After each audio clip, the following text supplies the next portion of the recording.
की काय असं काय झालं, त्याला धमकी दिली गेली काय आम्हाला माहित नाही, पण तो घाबरला होता पूर्ण आणि 2 तास गायब होता तो. आणि पोलिसही आम्हाला येऊ देत नव्हते तिकडे परभणीला. आणि त्यातले एक अधिकारी आले, आईला म्हणले की मावशी परभणीमध्ये भरपूर लोक जमा झाले, तिथे जर दंगा झाला तर तुम्ही जिम्मेदारी घ्याल का? ही कुठली भाषा झाली त्यांची? अधिकारी तुम्ही, आम्ही जिम्मेदार आम्ही घ्यायचं का? तुम्ही जिम्मेदारी घेणार का तिथं? आई बोलली, साहेब म्हणलं माझा मुलगा तुम्ही अरेस्ट केलाय. कधी अरेस्ट केलाय? आम्हाला काहीच सांगितलं ना, तुम्ही कसलीच माहिती आम्हाला दिली नाही. तुम्ही अरेस्ट केला, ज्यानंतर त्याची मृत्यू झाला, त्याला मारून टाकलं तुम्ही, त्यानंतरच तुम्ही आम्हाला फोन केला. तुम्हाला त्याचा नंबर कसा भेटला? तुम्ही एक सांगा म्हणले, तुम्ही छाती ठोकून सांगा म्हणली सोमनाथची जिम्मेदारी मी घेतो. आई म्हणली मी लगेच बॉडी घेऊन वापस जाते माझ्या गावात. जिम्मेदारी काय म्हणली माझ्या सोमनाथची? ते अधिकारी उठून गेले तिथून. त्यांचं परत काय डिस्कशन झालं, नंतर आम्ही आलो इकडे. एखाद्या भरपूर त्रास दिले त्या लोकांनी आम्हाला. एखाद्या गरीब माणसाला पकडतात, त्याच्यावरती लगेच गुन्हे दाखल करतात, माग पुढे न विचार करतात. पण माझ्या भावाला एवढं क्रूरतेने माझ्या भावाची हत्या केली, खून केले, तरी पण आणखी त्यांच्यावरती गुन्हे दाखल नाहीत, काय नाही, सुरक्षित फिरतायत. आमचं बॅकग्राऊंड जर चेक केलं ना मॅडम, तुम्हाला पोलीस स्टेशनमध्ये केस देखील दिसणार नाही कुठल्या आमच्या स्टेशन. गुन्हेगारी वरतीच नाही आमचे. माझे वडील घाबरायचे, जाऊ दे बाबा लोकांच्या भांडणात कशाला जातो तू, विनाकारण तुमचं करिअर बर्बाद होईल म्हणायचे वडील माझे, विनाकारण कोण जर नाव घेतलं तर. 4 लेकराला शिक्षण शिकवलं आणि वडिलांना पण कळायचं थोडंफार काय कसं असते. आम्हाला माहिती असते सरकारी कायदे. विनाकारण कोण नाव घेतलं, काही एफआयआर झाली तर करिअर बर्बाद होते म्हणून वडील देखील घाबरायचे माझे. एवढं शिक्षण लेकराचं पाण्यात जाईल म्हणून आम्ही घराच्या बाहेर लेकरांना पाठवतो. सरकारला एवढं कळायला पाहिजे, कायद्याचा अभ्यास करणारा मुलगा कायदा कसा काय हातात घेऊ शकतो, त्याला कायदे माहित नसतात का? आम्ही लहान असताना माझ्या लेकराला 4 लेकराला शिक्षण शिकवलं, MA BEd BN काय जेवढं त्यांना शिकायचं तेवढं पूर्ण लेकराला म्हणायचं, आम्ही बाळा तुला शिकायचंय ना, तो शिकायचं आहे. आमच्यावानी जर तुम्हाला दगड धोंडे फोडत फिरायचं असेल तर तुम्ही हे करता. नाही म्हणले, 4ही लेकरं माझे, 3 मुलं 1 मुलगी. आम्हाला जेवढं शिकायचं तेवढं शिकायचं म्हणल्यावर त्यांच्या मनावर पूर्ण शिक्षण शिकवलं. शेत नाही, मोलमजुरी करायचं, दगड फोडायचं, रोडला गिटी फोडायचं.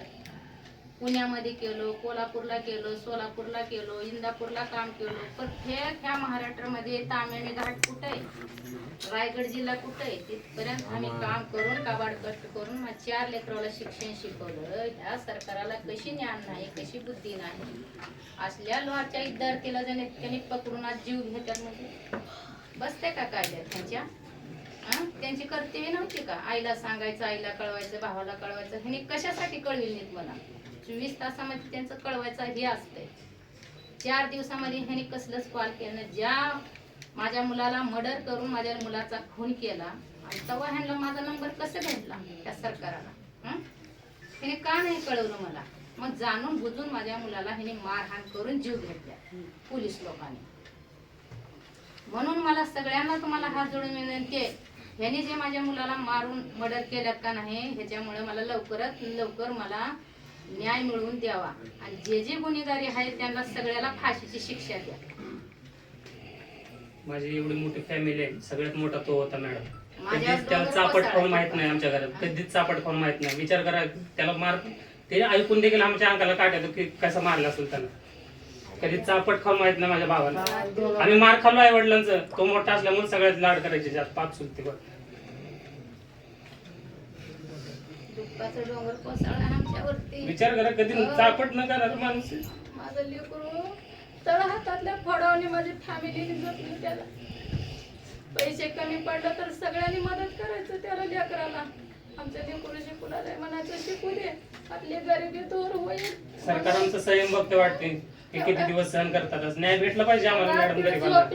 रात्री मला झोपी ना, माझ्या डोळ्यासमोर जे गुन्हेगारी त्यांना सगळ्यांना फाशीची शिक्षा व्हायला लागेल. नाही तर ना मी इथं प्राण देऊन जाईन मी परभणीमध्ये. माझं हीच इच्छा आहे आता सरकारला, हीच माझं जबान आहे.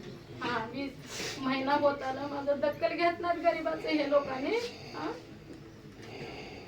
एवढा त्रास दे ना.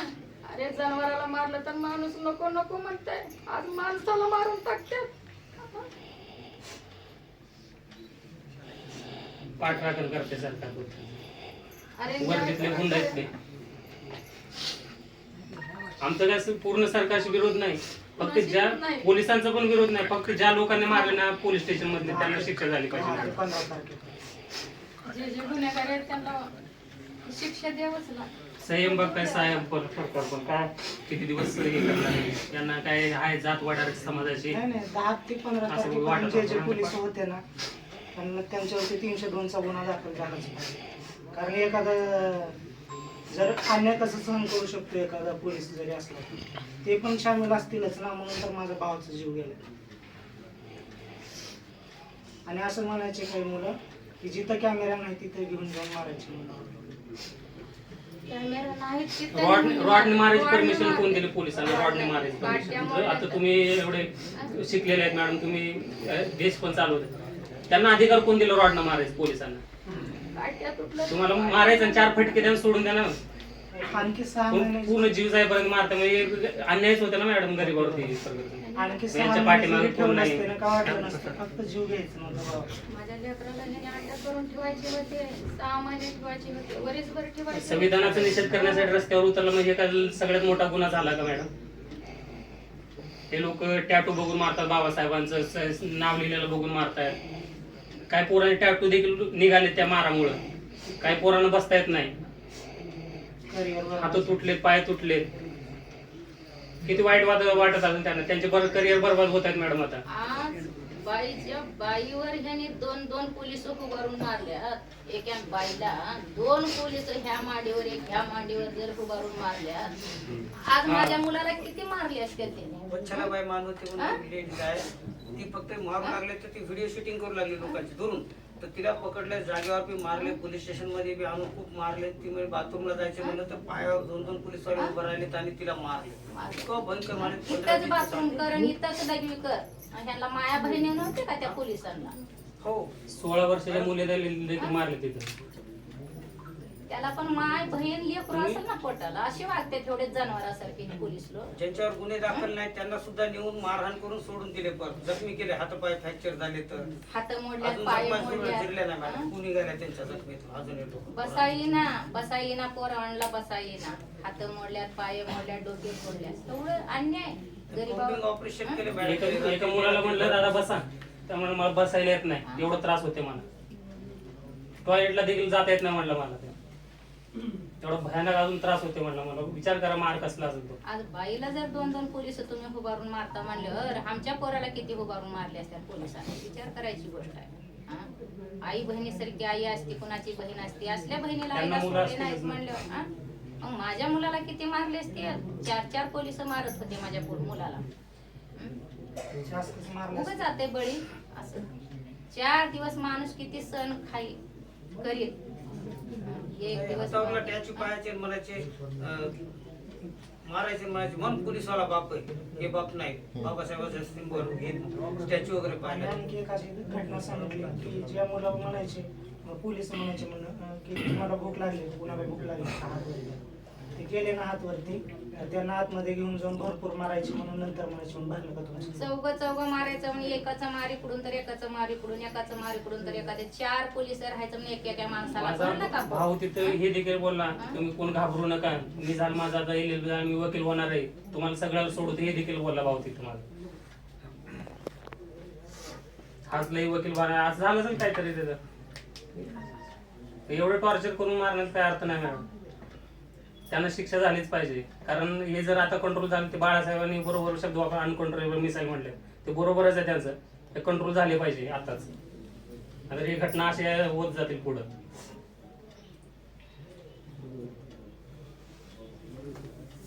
पूर्ण शहरात दहशत पसरली होती मॅडम. कोम्बिंग ऑपरेशन रात्री बेरात्री उठून महिलाला मारले, पोरींना मारले त्यांनी. एका घरातल्या 5-5 व्यक्तीला मारले. काय पोलीस एकीकडे 302 मधल्या आरोपीला बीडला 40 थाटात आंदोलनात त्या माणसाला मारून टाकतात. म्हणजे किती वाईट. आता जगात प्रत्येक गावाला आंदोलन आहे, प्रत्येक गावाला हे आहे, मोर्चा आहे. सर्वात महत्वाचा ताई असा आहे याच्यामध्ये की सभागृहामध्ये मी टीव्हीवर पाहिलं की मेडिकल सर्टिफिकेट मल्टिपल इंजुरी म्हणून कधी मेला, अनेक इजा त्याला झाले, खूप मोठे फार मारून त्याला मारहाण झाली आणि त्याच्यामुळं मेला. आणि हे फडणवीस सभागृहात स्पष्ट सांगते हे हार्ट अटॅक म्हणजे कस्टडीमध्ये रिपोर्ट करायला नियम रिपोर्ट आहे ना. रिपोर्ट आणि डेथ इज इन कस्टडी ना, ते तर नाकारूच शकत नाही ना कुठलंही सरकार असतं, ते तर मान्यच करायला म्हणजे पाहिजे. पोलीसला एक पोलीसला आणि हे वाचवण्यासाठी म्हणतायत ना गेम रिपोर्ट मध्ये माल दिसतोच आहे. मला सांगा, तिथं जर एक डॉक्टर असेल तो काहीतरी डिसिजन दिला असता बाबा हार्ट अटॅकमुळे मेला. आता इथे 6 लोक डॉक्टर होते पीएम साठी, त्यांच्यासोबत ते जज वगैरे पुन्हा असे बरेच मंडळी तुम्ही होते. डोळ्यांनी पाहिलं आम्ही डोळ्यानं पाहिलंय. मला सांगा, त्यातला एक जरी डॉक्टर, ते सगळ्यांनी डिसिजन घेऊनच फायनल रिपोर्ट दिले असतील ना. इथलं पण मानाचं हाड मोडलं, रॉड टाकलं हे होतं. फोटो पाहिजे. आणि पार डोक्यापर्यंत मान वगैरे काढलं. खुद चला सर पूर्ण जखम हाँ वो भी चला हाडं मोडली, माथ्यात. आणि सांगते साहेब की त्याचं हाड पहिलं सुद्धा तुटलेलं होतं. मुख्यमंत्री साहेब सांगताय ऑलरेडी त्याच्या पाठीवरती जखमा होता. अरे बाबा, ते मुख्यमंत्री सांगतात तिथे विधानसभेमध्ये. ते विधानसभेमध्ये सांगतात तुमच्या मुलाच्या पाठीवर पहिल्याच जखमा होत्या, तुमच्या मुलाचं इथलं हे तुटलं होतं. अरे बाबा, माझ्या मुलाचं तुटलं होतं तर 35 वर्ष कसं जगला माझा मुलगा?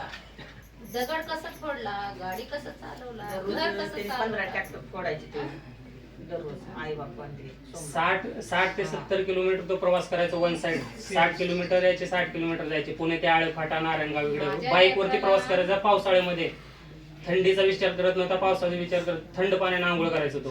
कधीच माझ्या बघण्यात नाही तो गरम पाण्याने आंघोळ केला. ते श्वासनाचा त्रास असणार माणूस असं मारतात, खून करतात, मर्डर करतात आणि वरून बट्टा लावतात. हे सरकार लोक अशी आहे.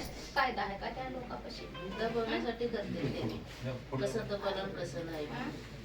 अरे हे आईचं लेकरू हाय, त्याने बी आईचंच लेकरू हाय आणि त्याला पण लेकरं असतात. असं कोणी बिगर लेकराचं राहत नाही. न्याय कायद्यानं करावं लागतं, कायद्यानं. कायदा ते हा, कायद्यानं करावं लागत. एखाद्याचं लेकरू म्हणलं तर काय नाही, सगळ्याचं लेकरू असतंय. त्याच्या लेकराला काटा मारल्यावर त्याला किती कळ लागत असं. लागल कधी तर कळ, माझं तळतळाट लागल कधी का होईना, खोटं बोलतो आणि लागणारच आहे. माझ्या ना ह्या डोळ्याचे असो रात्र वाटत लागल खोटं बोलणाऱ्या. मी आज लेकरासाठी काय केलं आणि काय नाही ते मला माहिती. कष्ट किती केलं. रात्री मला सारखं होतं. रात्री बघ तुम्ही डोळ्यानं खोटं आहे म्हणते सगळं.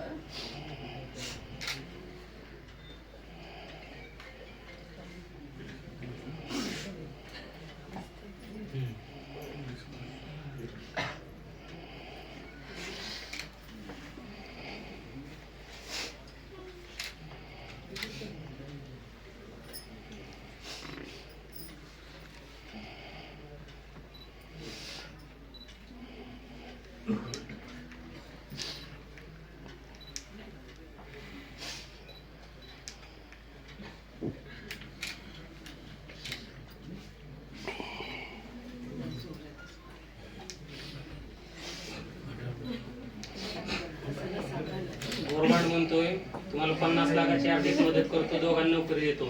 मुख्यमंत्री साहेब आर्थिक मदत पाठवले 10 लाख रुपयाची. अजून आम्हाला न्याय भेटला नाही. आम्ही ऑलरेडी 50 लाख रुपये नको बोललो होतो माझ्या भावाच्या न्यायासाठी. परत 10 लाख रुपये ते आम्हाला गरज नाही, पण पहिले न्याय भेटला पाहिजे मॅडम. 50 लाख म्हणजे आमच्यासाठी कमी होते. घेऊन गेलो असतो मी आणि थाटामाटात जगलो असतो, पण माझा निरापराध भाव मेला आज. 10 लाखापेक्षा 50 लाख मोठे होते. न्यायासाठी लढतोय आज आम्ही तिथे. एवढं बघून एवढं त्या ह्याच्यावर रिपोर्टवर आलंय मारहाणी नाही, ही मुलगा मेलाय. ह्या माझ्या मुलाला पट्टा लावते ते लोकांनी. ह्याच्या अगोदर सोमनाथ सूर्यवंशी हा एक आरोपी होता. तो वडार समाजातला आहे, मागासवर्गीय आहे. त्यामुळे आम्ही त्याला 10 लाखाची आर्थिक मदत करतो. त्याच्या अगोदर कित्येक घटना घडल्या असतील, त्याच्या पुढे पण घडतील, पण इथून घडू नये म्हणून आमची मागणी आहे की आम्हाला न्याय भेटला पाहिजे. कारण प्रत्येकाच्या आई वडिलांना वाटते की माझा मुलगा दुसऱ्या ठिकाणी जावं. नंबर लागल्यावर आई वडिलांना आनंद वाटतो की बाबा माझ्या मुलाचा नंबर लागला, तो शिकायला जाणार. पण त्या आई वडिलाच्या मनामध्ये भीती निर्माण झाली ना, की त्यांना वाटतं की आपण जर दुसरीकडे पाठवलं तर सोमनाथ सारखंच त्याचं पण हाल होईल.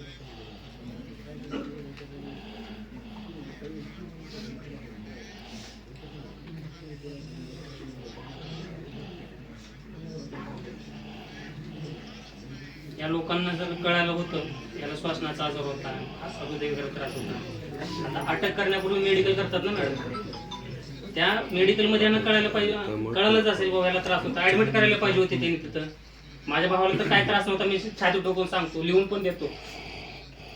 पण त्यांना जर वाटलं होतं ना ह्याला श्वासनाचा त्रास होता, हृदयाचा त्रास होता, याने ऍडमिट करायला पाहिजे होतं. माझा भाऊ जर हॉस्पिटलमध्ये मेला असताना मॅडम, मी इथं पडलो नसतो परभणीमध्ये. ते पण झालं. आता आईनं तर थोडा लहानपणापासून माझ्या मुलाचा आजार मला माहित आहे, तेच म्हणलं. आई वडिलाला माहित असतं का शेजारी नको ते आरोप लावताय ते. नाही ते आरोप लावतात, नाही ते बोलतात. आज माझा मुलगा श्वासाचा नसतं आजार असता तर 35 वर्ष जगलंच नसता ना, मेला असता कुठं पण. साहेबासारखी फिटनेस होती त्याची, हा? साहेबासारखी फिटनेस होती. दगड फोडून तिथंच मेला असता, ट्रॅक्टर चालवत होता तिथंच मेला असता.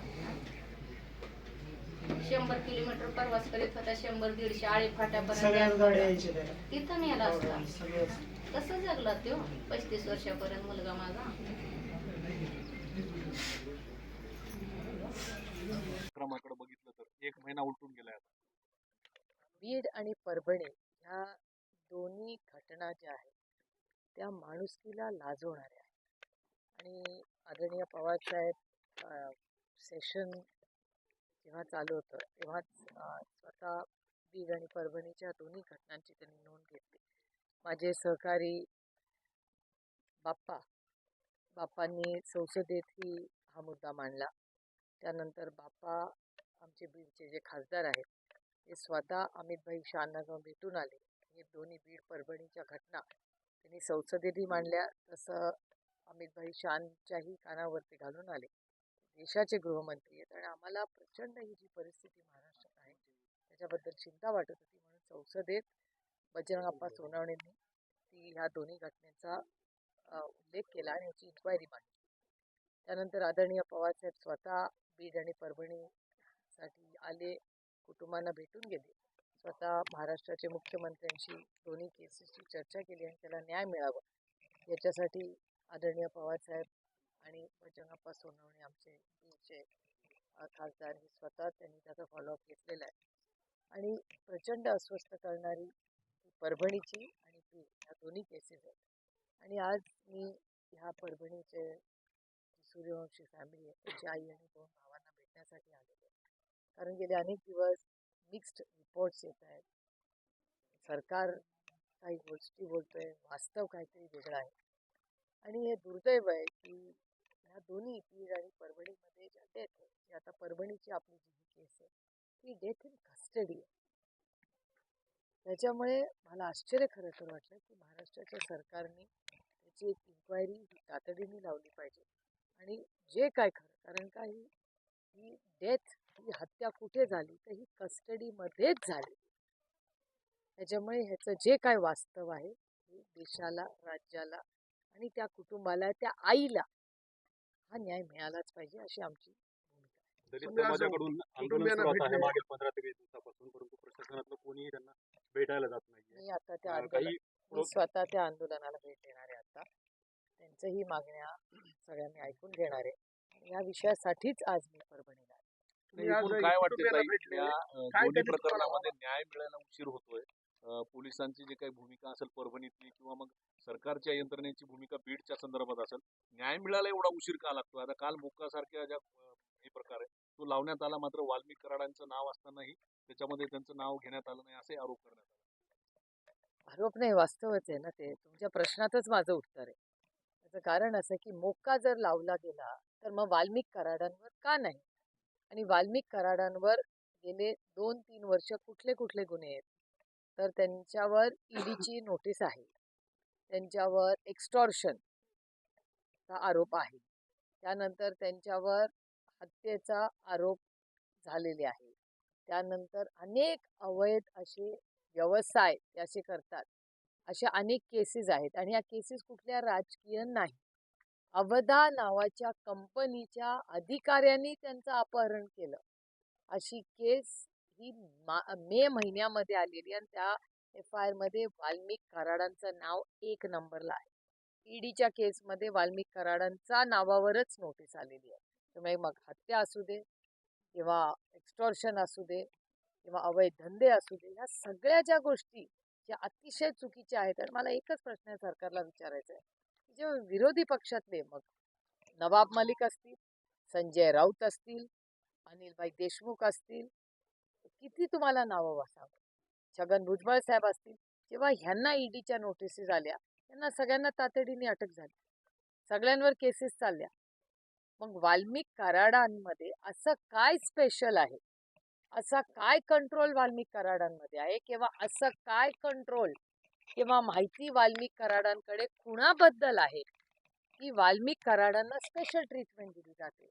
हा एक प्रश्न हा सगळ्यांच्याच मनात येतो. हा माझ्या एकटीच्या मनातला प्रश्न नाही, हा प्रश्न चॅनल्सवर येतो. मायबाप जनता हा प्रश्न विचारते सरकारला आज की वाल्मिक कराडांच्या बद्दल असं काय त्यांच्या हातात आहे किंवा अशी काय माहिती आहे वाल्मिक कराडांवर की त्यांच्या विरोधात स्ट्रॉंग ऍक्शन सरकार घेत नाही. याचं उत्तर सरकारला द्यावं लागेल. कारण का तिथे हत्या झालेली आहे. मग बीड आणि परभणी या दोन्ही केसेसमध्ये justice delayed is justice denied. त्यामुळे जेव्हा उशिरा न्याय दिला जातो तो न्याय असतो. देशमुख कुटुंबीय आज आंदोलन करतात मसाजोगमध्ये. अद्याप एक आरोपी खून प्रकरणातील अटक झालेला नाही. मी इथं किती दिवस मागणी करते याची? मी मागच्याही आठवड्यात मुंबईत बोलले की माझे 3च प्रश्न आहेत की जो मागण्या मग बजरंगप्पा सोनवणे, संदीप क्षीरसागर, रोहित पवार, जितेंद्र आव्हाड, सोळंकीजी जे अजित पवार पक्षाचे आमदार आहेत, त्यानंतर सुरेश धस, अंजली दमानिया, किती नावाने त्या नमिता त्यांचं नाव नमिता मुंदडा, त्या सगळ्यांनी जे आरोप वाल्मिक कराडांवर केले त्याचं एका प्रश्नाचं तरी उत्तर आपल्याला सरकारकडून मिळालं की एकाच? का नाही आम्हाला उत्तर? आरोप रोज केले जातात पण आधी केलेल्या आरोपाचं उत्तरच आपल्याला येत नाही. त्यामुळे वाल्मिक कराडांवर केलेले प्रत्येक आरोप आणि एक एवढा अंधकार आता दिसतोय त्याच्यात एकच आशेचं किरण आहे की सगळ्यांनी ठरवलंय की आम्ही ह्याच्यात ना बीड ना परभणी ना सोनटक्के कुटुंब ना देशमुख कुटुंब या दोन्ही सोमनाथच्या कुटुंबात असेल किंवा या देशमुख असेल या कुटुंबात आम्हाला राजकारण करायचंच नाही. आम्ही फक्त माणुसकीच्या नात्याने केलं. माणुसकी अहो त्या आईचं दुःख बघा, त्या भावांचं दुःख बघा, तशीच परिस्थिती बीडला. त्यामुळे ह्या दोन्ही कुटुंबांना न्याय मिळावा. आणि एक आहे की मीडियाचे मी जाहीर मनापासून आभार मानते की गेले 32-33 दिवस सातत्याने तुम्ही एक फेअर एक पारदर्शक रिपोर्टिंग करताय आणि सगळ्याच पक्षाचे पदाधिकारी नेते हे सगळे मतभेद मनभेद राजकीय मतभेद बाजूला ठेवून माणुसकीच्या नात्याने आज सगळे एकत्र झाले. आणि दुसरी एक गोष्ट सगळ्यात महत्वाची मला वाटते की जो पत्रकार बीड आणि परभणीला येऊन गेले त्याचे मी जाहीर मनापासून आभार मानते की गेले 32-33 दिवस सातत्याने तुम्ही एक फेअर एक पारदर्शक रिपोर्टिंग करताय आणि सगळ्याच पक्षाचे पदाधिकारी नेते हे सगळे मतभेद मनभेद राजकीय मतभेद बाजूला ठेवून माणुसकीच्या नात्याने आज सगळे एकत्र झाले.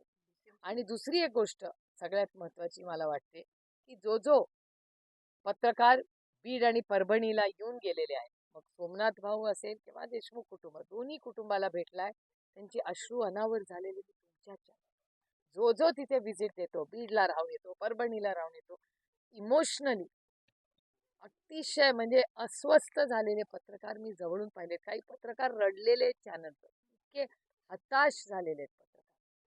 आणि न्यायासाठी पत्रकार म्हणून नाही पण माणुसकीच्या नात्याने आज लढतायत महाराष्ट्रात आणि देशात. कारण ही बातमी जी चालली आहे ती फक्त महाराष्ट्रापुरतं सीमित नाही, ही आज दिल्लीमध्येही प्रत्येक वर्तमानपत्रात रोज त्याचं रिपोर्टिंग होतं.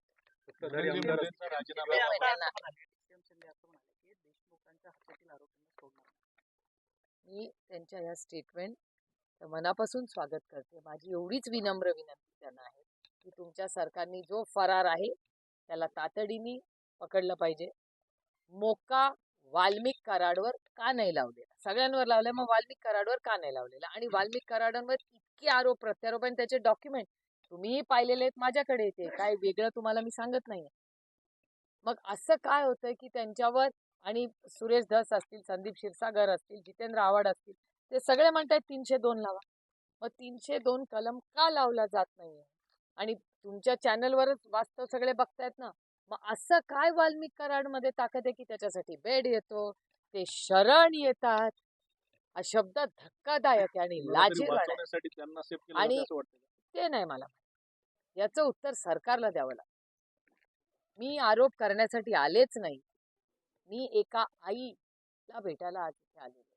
तेव्हा देशमुख कुटुंबाची जी माझी चर्चा होती, त्या मुलीचे अश्रू अस्वस्थ करणारे. मला अजूनही तो व्हिडिओ आठवतो, तुमच्याचपैकी एका चॅनलने केला होता. जेव्हा ती मुलगी म्हणली माझ्या भावाचा वाढदिवस आहे आणि आज माझे वडील असते. म्हणजे या सरकारला झोप कशी येते? इतके निर्दयी आपण झालो, इतकी माणुसकी आपण विसरलोय. आणि जो राजीनामा मागितला जातोय, माझं म्हणणं आहे माणुसकीच्या नात्याने नैतिकतेवर तो द्यावा. माझं अजिबात कुणाचं वैयक्तिक आहे म्हणणं नाही. आता सत्तेत राहायचं नाही राहायचं त्यांच्या सरकारचा प्रश्न आहे. पण नैतिकता असते की नाही? त्या मुलीचे अश्रू हा महल आहे ना या सरकारचा, या दोन्ही कुटुंबांच्या अश्रूवर आहेत. माझी भावना आहे, पण ती आई मला आता तेच बोलली. आईचं दुःख, ते आईचे अश्रू प्रचंड अस्वस्थ करतात. तुम्ही भाऊक झाले असं दिसायला आला आता आहे काही आता वेळापूर्वी. असं नाही, मी पण एक आई आहे हो. असं काय करता? माणुसकी काय राहिली नाही. तुम्ही पण पत्रकार आहात, आपलं काही रक्ताचं नातं नाही, पण माणुसकी आहे का नाही आपल्या मनात काही? तुम्हाला नाही वाटत त्या आईला न्याय मिळावा म्हणून तर तुम्ही रिपोर्टिंग करताय ना. मग बीड असेल किंवा परभणी असेल, दोन्ही केसेस काय चूक होती त्यांची? काय या दोन्ही आपली जे भाऊ आहेत त्यांची दोघांची हत्या झाली, त्यांनी काय गुन्हा केला? म्हणजे जो गुन्हेगार आहे, जो एक्स्टॉर्शन करतो, जो खंडणी मागतो, त्याच्यावर अनेक गुन्हे आहेत, तो शरण येतो. वा वा, असं तर भयान चित्र मी कधी सिनेमात पण पाहिलं नाही. लाज वाटली पाहिजे आपल्याला. असं घाणेरडं, म्हणजे मला आश्चर्यच वाटलं. शरण कसं येतो तुम्ही म्हणता? त्याला अटक कशी झाली नाही? काय करत होते पोलीस? त्यांना सापडला नाही तो, शरण येतो. आणि शरण याच्या आधी व्हिडिओ दाखवतो.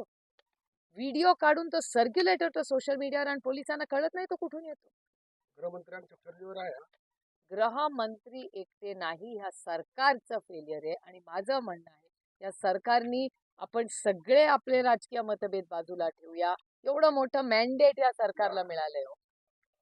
एवढं मोठं मॅन्डेट महाराष्ट्राने एवढं भरभरून मतं या सरकारला दिली आहे. महान्याय पहिल्याच महिन्यात आल्या. या सरकारची एवढीच आमची अपेक्षा, आम्ही सगळे राजकीय मतभेद बाजूला ठेवून या दोन कुटुंबाला न्याय द्या, एवढीच मागणी या सरकारकडे करतो. आणि लाड बंद करा. ज्या लोकांनी एक्स्टॉर्शन केलंय, अवैध धंदे केले, लोकांना ब्लॅकमेल केलंय, अशा लोकांना तुम्ही प्रोटेक्शन देणार. आणि या आईला, ती बायको, बहीण, मुलांच्या, लेकरांचे अश्रू या सरकारला नाही दिसत. सत्ताधारी आमदार